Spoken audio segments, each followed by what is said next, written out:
राजाओं महाराजाओं के समय की बात है। शेखर नाम का एक नौजवान यात्री था। वो अपने हाथ में एक किताब और कंधे पर झोला लटकाए शहर शहर गांव गांव घूमता रहता था। वो बहुत ही सूझबूझ वाला और ज्ञानी था।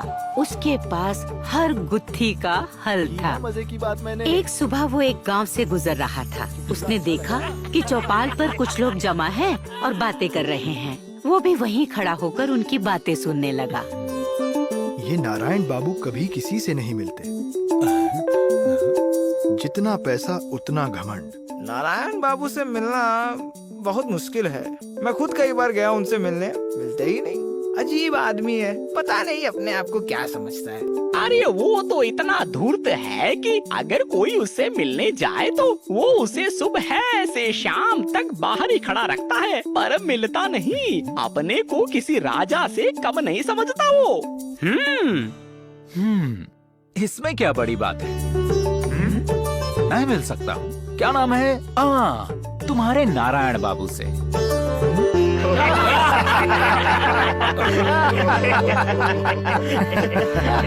आपका परिचय श्रीमान? लगता है इस गांव में नए हैं। नारायण बाबू को बिल्कुल भी नहीं जानते। देखो, नारायण बाबू अगर इतने ही बड़े आदमी हैं, तो उनको सबसे मिलना चाहिए। लोगों की सेवा से ही नाम मिलता है। ये श्रीमान अपनी बेइज्जती सरेआम करवाना चाहते हैं। हाँ। तुम लोग देखना, नारायण बाबू मुझसे सिर्फ मिलेंगे ही नहीं, बल्कि मुझे नाश्ता भी करवाएंगे। तो जाओ, अपनी बेइज्जती करवाओ और हमें हंसाओ। मैं शर्त लगा सकता हूँ कि तुम अंदर ही नहीं जा पाओगे। नाश्ता तो बहुत दूर की बात है। और अगर चला गया तो लग गई 100 मोहरों की शर्त। ठीक है, मेरी 100 मोहरें तैयार रखना, मैं अभी आया।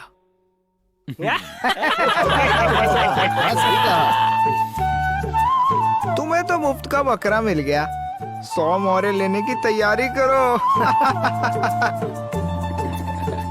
नारायण बाबू से कहो कि शहर से कोई उनसे मिलने आया है। हमारे साहब जी सुबह सुबह किसी से नहीं मिलते हैं और एक अजनबी से तो बिल्कुल नहीं मिलेंगे। चलो जाओ यहाँ से। तुम एक बार नारायण बाबू के पास जाओ और उनसे कहो कि मैं सोने की ईंटों के बारे में बात करूंगा। अगर वो मना कर देंगे तो मैं चला जाऊंगा। मुझे वैसे भी बहुत दूर जाना है। जाओ, उनसे पूछ कर आओ।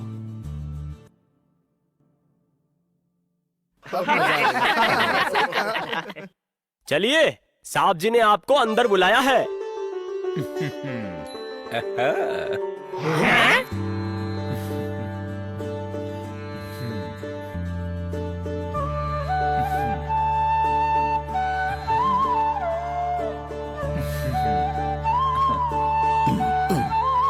आओ नौजवान, कहो क्या बात है? जी, मैं सोने की ईंटों के बारे में आपसे बात करना चाहता हूँ।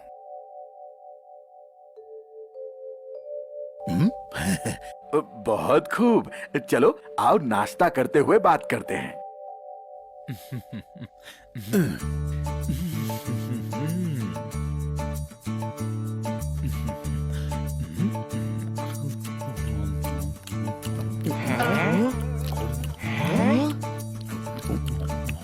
तो इन सोने की ईंटों का वजन कितना होगा?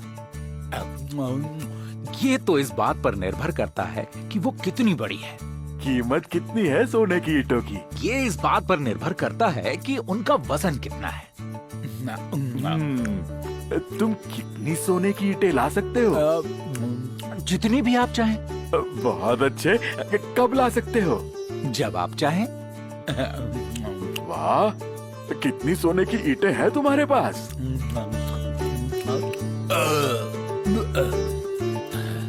देखिए, मेरे पास एक भी सोने की ईंट नहीं है। तो तुमने क्यों कहा कि तुम सोने की ईंटों के बारे में बात करना चाहते हो? पर वही तो मैंने किया। मैंने आपसे सोने की ईंटों के बारे में ही तो बात की।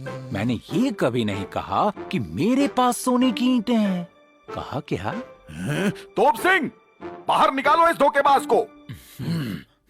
श्रीमान, आप चिंता ना करें। मैं जैसे खुद आया था वैसे ही खुद चला जाऊंगा।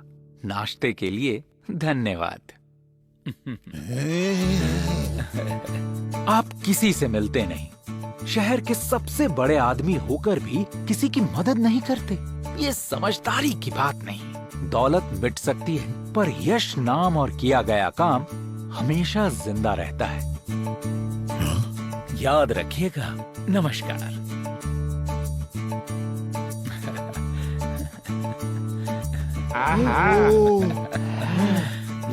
बहुत अच्छे। वाह, मान गए श्रीमान, आपने तो कमाल ही कर दिया।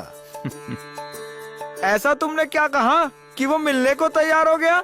एक लालची आदमी कभी भी फायदे की बात टाल नहीं सकता। वो भी नहीं टाल पाया और मुझसे मिलने के लिए तैयार हो गया। तुम वाकई बहुत बुद्धिमान हो भाई। क्या नाम है तुम्हारा? जी, शेखर। तुम शर्त जीते शेखर भाई, ये लो तुम्हारी 100 मोहरें। धन्यवाद मित्र। ज्ञान बांटने से और धन जोड़ने से बढ़ता है। अलविदा।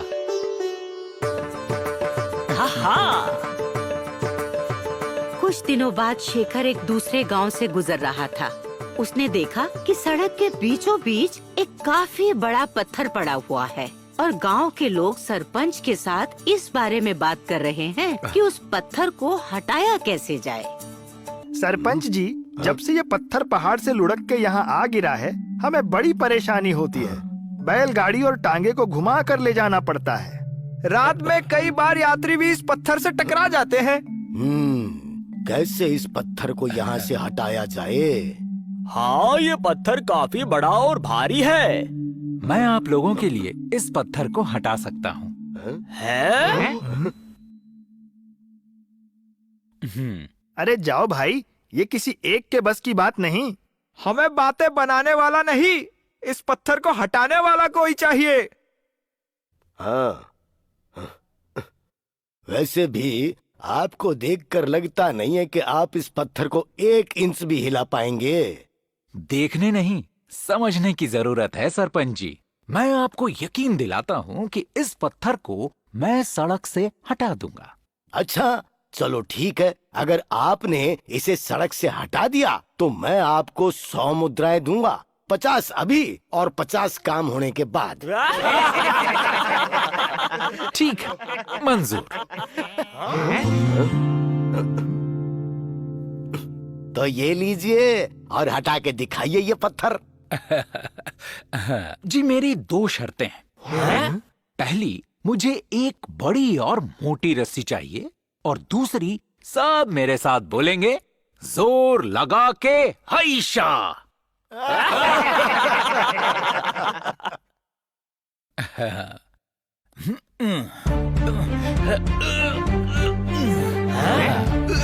जोर लगा के हैशा, जोर लगा के हैशा, जोर लगा के हैशा।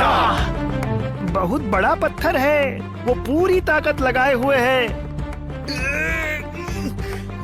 अरे हाँ, पत्थर थोड़ा सा हिला।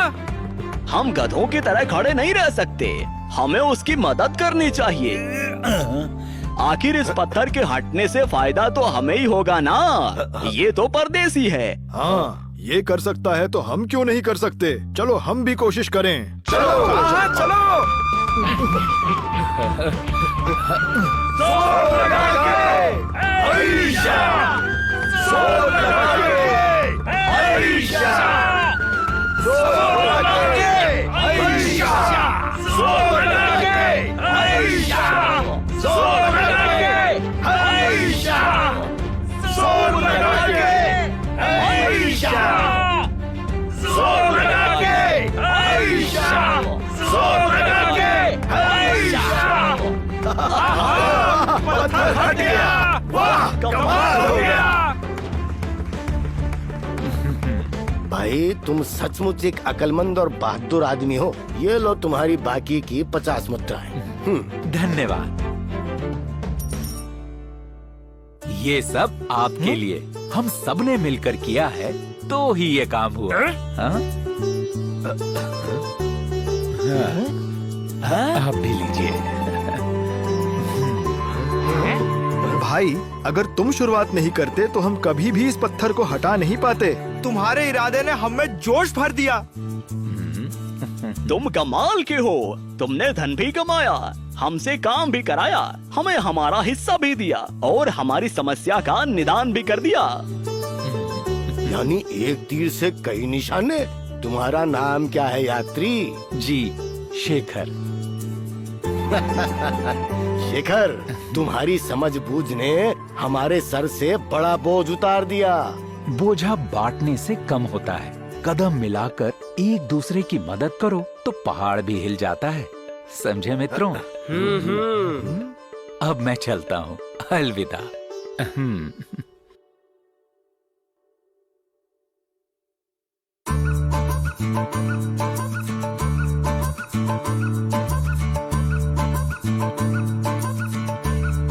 और इसी तरह गांव-गांव घूमते हुए शेखर खेलपुरम पहुंच गया, जहां एक खेल उत्सव हो रहा था। हर तरफ बस लोग ही लोग, हर तरफ अलग अलग खेल प्रतियोगिताएं, हंसी, खुशी और उत्सव का माहौल था।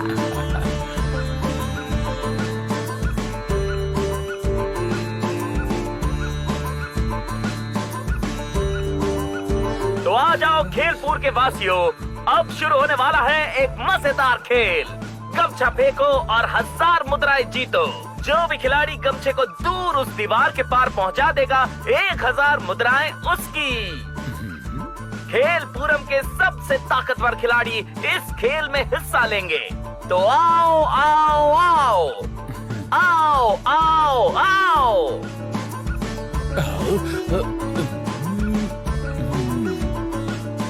और बिल्ला पहलवान आ गए हैं मैदान में। देखते हैं वो इस गमछे को दीवार के पार भेज पाएंगे या नहीं।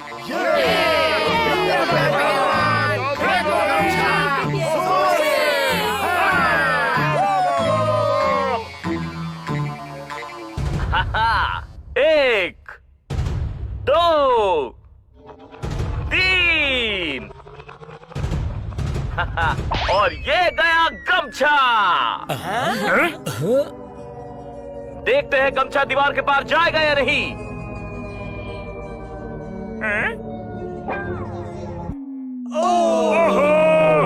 और नहीं गया गमछा दीवार के पार।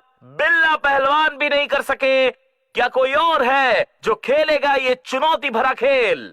मैं खेलूंगा। मैं खेलूंगा। मैं फेंकूंगा गमछा दीवार के पार।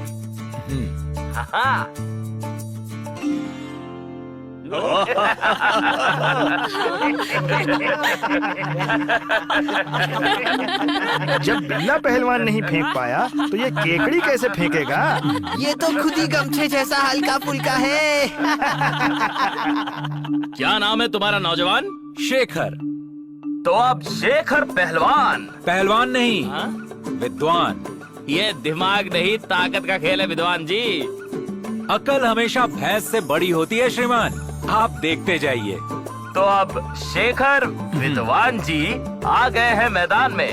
देखते हैं जो बिल्ला पहलवान नहीं कर पाए, क्या वो ये विद्वान जी कर पाएंगे? क्या ये इस गमछे को दीवार के पार भेज पाएंगे? यार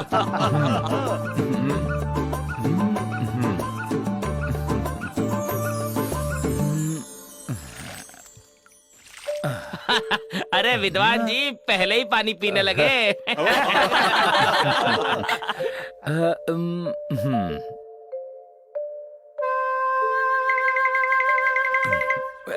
शेखर विद्वान जी कुछ तो कर रहे हैं गमछे के साथ। पहले उसे भिगोया और अब उसमें पत्थर बांध रहे हैं। क्या ये कोई अपना ही नया खेल बना रहे हैं? 1, 2, 3 और ये गया गमछा।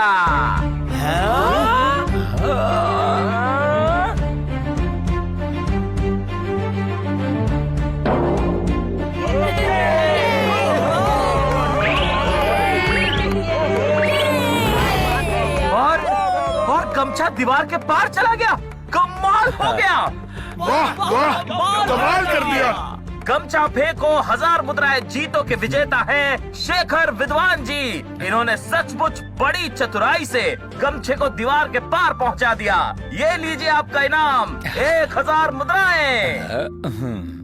तो बताइए, अकल बड़ी या भैंस?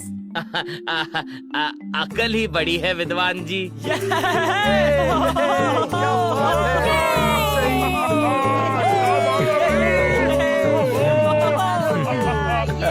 तो इस तरह अपनी अक्ल का इस्तेमाल करके शेखर ये बाजी भी जीत गया। शेखर वहाँ से जीतकर निकला तो उसने देखा कि बाजार में राजा का सिपाही घोषणा कर रहा है और चारों तरफ लोग जमा हैं। सुनो सुनो सुनो, हमारे प्रिय राजा, व्यंजन प्रेमी महाराजा भोजमल सबसे सर्वोत्तम पकवान ढूंढ रहे हैं। जो कोई भी उन्हें सबसे स्वादिष्ट खाना बनाकर खिलाएगा, राजा जी उसे बेशकीमती इनाम देंगे। सुनो सुनो सुनो। राजा का ये ऐलान सुनकर बड़े बड़े रसोइये अपने सबसे स्वादिष्ट पकवान बनाकर राजा के दरबार में पहुंच गए। शेखर भी वहां पहुंच गया ये देखने के लिए कि राजा को कौन सा पकवान सबसे स्वादिष्ट लगता है।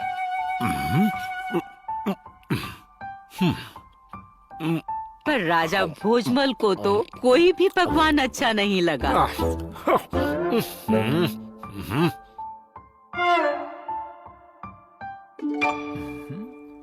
लगता है हमारी सर्वोत्तम व्यंजन की खोज अधूरी रह जाएगी जो है सो।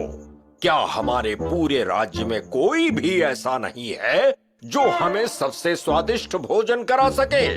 ऐसा भोजन जैसा हमने आज तक कभी ना खाया हो जो है सो। महाराज की जय हो। मैं आपके लिए दुनिया का सबसे सर्वोत्तम खाना बनाऊंगा महाराज, पर मेरी एक शर्त है। अगर आपको वो मंजूर है तो मैं दुनिया का सबसे स्वादिष्ट भोजन आपको करा सकता हूँ। तुम्हारा परिचय? मैं शेखर हूँ महाराज।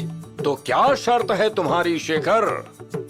बहुत आसान शर्त है महाराज। कल मैं आपको अपना स्वादिष्ट भोजन परोसूंगा, पर कल मेरा भोजन खाने से पहले आप किसी भी तरह का अन्न, फल या कोई भी खाद्य पदार्थ नहीं खाएंगे। यदि आप ऐसा कर सकते हैं तभी मैं अपना सर्वोत्तम भोजन आपको परोसूंगा। हमारा भोजन प्रेम पूरे राज्य में मशहूर है जो है सो। सर्वोत्तम व्यंजन की तलाश को पूरा करने के लिए हम ये करके भी देख लेते हैं जो है सो। हमें तुम्हारी शर्त मंजूर है शेखर। महाराज की जय हो। तो कल का स्वादिष्ट भोजन बनाने के लिए मुझे आज्ञा दी जाए।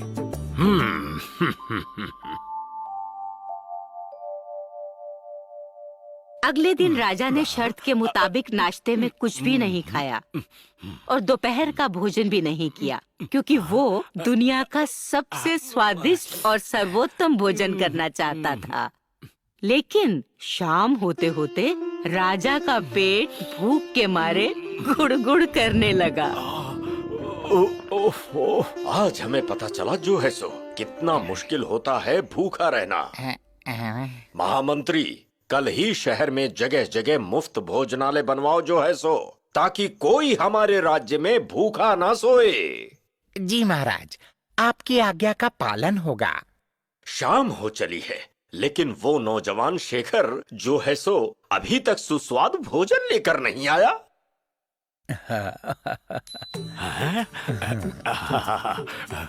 मैं दुनिया के सबसे स्वादिष्ट भोजन के साथ प्रस्तुत हूँ महाराज। लाओ लाओ, मुझे खाना दो। मैं और इंतजार नहीं कर सकता जो है सो। दो मुझे थाली जल्दी।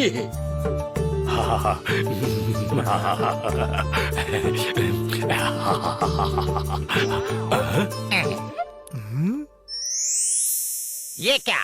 तुम महाराज के लिए सिर्फ सादा चावल और दाल लाए हो? ये है तुम्हारा स्वादिष्ट खाना?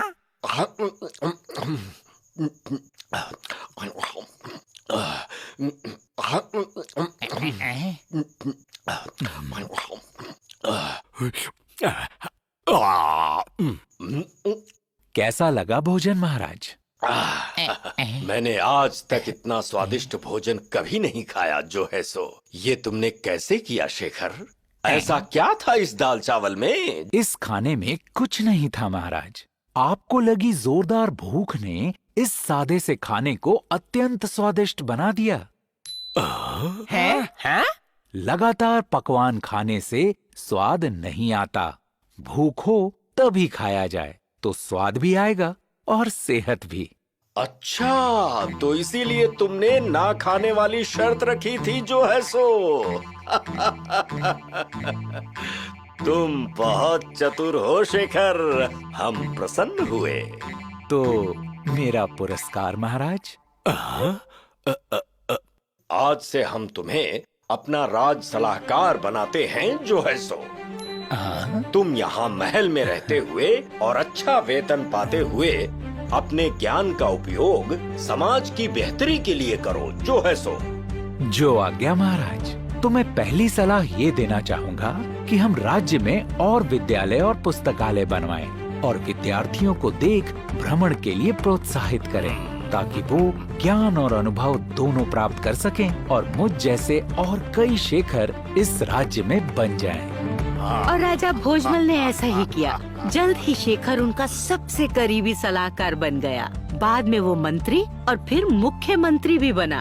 उसकी सूझबूझ और ज्ञान ने लोगों को फायदा और उसे ऊंचे मुकाम तक पहुंचाया।